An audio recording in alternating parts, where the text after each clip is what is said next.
Guys, so this is probably going to be my most intense video thus far. Alcoholism. And I'm not going to go on and on about my struggle, how much I've drank, all the crazy things that have happened. It's not about that. Anyone that's an alcoholic, most of our stories are the same. We could all relate. It's all been said a million times. What I want to share is a technique that worked for me, and I truly believe it could work for you. It's a little unorthodox, but it works. This technique came from someone who is very near and dear to me. I'm not going to share their name, they're going to remain anonymous, right? Big part of AA. Second part of that is anonymous. So, this person was sober for easily 3 or 4 years. This person worked in Manhattan, New York City, and was coming home from work on the Long Island Railroad one very, very hot summer day. He got onto the train, Penn Station, New York, to head back to Long Island, and the air conditioning that day in the train was broken. He said it easily had to be close to 100 degrees on that train, and he had about a 45-minute train ride home. He was sweating so bad, literally sweat through his suit. Sitting directly across from him was another businessman drinking an ice cold beer. And back then, because this story goes back probably close to 30 years, 30 years ago. So back then in Penn Station, you could buy beer. They had little bodegas set up everywhere, huge tubs of tall boys of beer in buckets of ice, like just buried in ice. So they were literally ice cold, and they had these all set up so guys, women, whatever, could grab a beer for their train ride home. So this person was saying that at that moment, and again, they had already been sober for a couple of years, working the program, no slips at all. That day, that moment, during that heat wave, on that train where there was no working AC, sweating profusely, having to look at this person right across from him drinking an ice cold beer, he was pushed to his limit. He said he just had this overwhelming sensation of, I want to drink. He was describing it so intensely. He's like, I could see the sweat dripping down the can, the satisfaction on the guy's face every time he took a sip. He was like, it was to the point that I could taste the beer myself. Even though I wasn't drinking it, he's like, I could taste it. I could taste it, that memory, all those years of drinking, everything came rushing back. And it was so intense, so overwhelming that he gave in.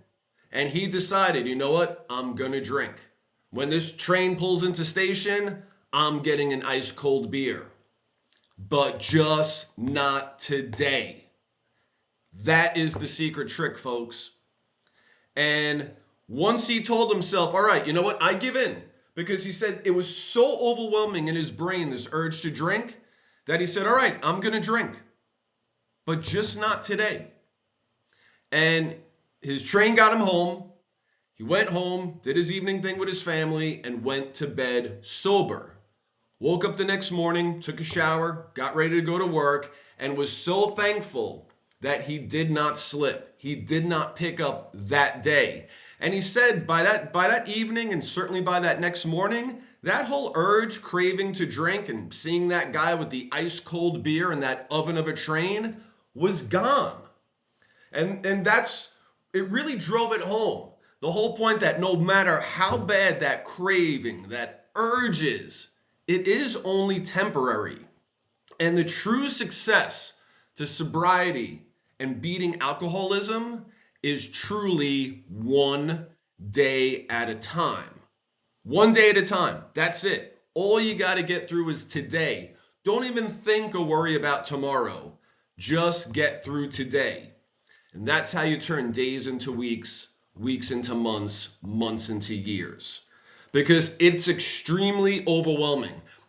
Anyone struggling with alcohol that tries to get sober, the first thing they think about is, how am I going to do this? How am I going to go the rest of my life without drinking? And never mind the obvious, going to bars, concerts, Super Bowl, parties, barbecues.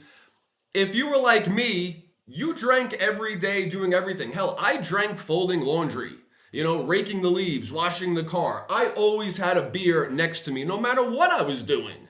So when you finally decide to put it down and you think about the rest of your life, it virtually seems impossible. And that's why so many people slip. Because all you think about is, how am I going to go through the rest of my life doing all these evening, weekend activities, day in and day out, and not have that beer next to me? When you look at the rest of your life, you're going to fail. Don't look at it that way. Look at it as just one effing day at a time. That's it. And if you ever get that overwhelming urge to drink, if you're in a similar situation as my friend, concede to your brain if you have to. Say to your brain, all right, you know what? I'm going to drink. Hell, I'll buy a case of beer tomorrow. I'm just not going to do it today. Because by the time tomorrow rolls around, you're not going to want to drink. That craving's going to be gone. Keep it in the day. Take it one day at a time, and it will work. You'll be sober for the rest of your life. Guaranteed. Hope this helps. God bless you. Stay sober.